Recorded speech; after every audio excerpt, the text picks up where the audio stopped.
નોટો છાપવાના કૌભાંડમાં પકડાયેલા કહેવાતા યોગ ગુરુ પ્રદીપ જોટગિયા ઉર્ફે પ્રદીપ બાબાની મુશ્કેલીમાં સતત વધારો થઈ રહ્યો છે।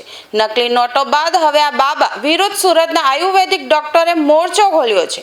કોઈ પણ માન્ય ડિગ્રી વગર આયુર્વેદના નામે લોકોના સ્વાસ્થ્ય સાથે ચેડા કરતા આવા લેભાગુ તત્વો સામે હવે રાજ્ય સરકાર પણ એક્શન મોડમાં આવી છે। શુક્રવારે સુરતના આયુર્વેદિક ડોક્ટરોનું એક મોટું પ્રતિનિધિ મંડળ રાજ્યમંત્રી પ્રફુલ પાનસેરિયાની ઓફિસે પહોંચ્યું હતું।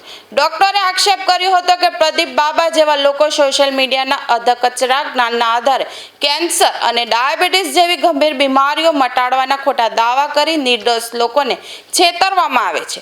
ડોક્ટરોની રજૂઆત સાંભળ્યા બાદ આરોગ્ય મંત્રી પ્રફુલ પાનસેરિયાએ મહત્વની જાહેરાત કરતા જણાવ્યું હતું કે હવેથી દરેક ડોક્ટર, લેબોરેટરી અને સોનોગ્રાફી સેન્ટરોએ ફરજિયાતપણે રજિસ્ટ્રેશન નંબર લેવો પડશે।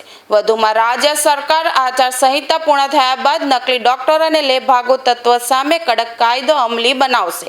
ઉપરાંત ખાસ કરીને અંતરિયાળ ગામડાઓ અને ઝૂંપડપટ્ટી વિસ્તારોમાં ડિગ્રી વગર પ્રેક્ટિસ કરતા લોકો સામે સીધી કાર્યવાહી કરવા માટે વિશેષ ઝુંબેશ પણ ચલાવવામાં આવશે।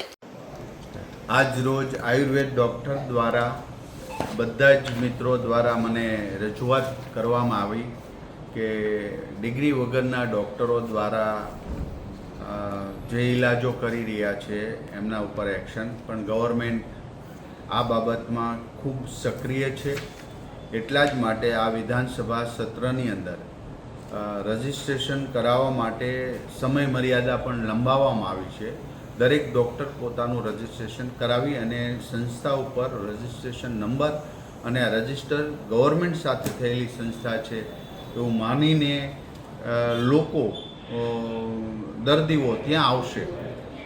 હું વિનંતી કરું છું દરેક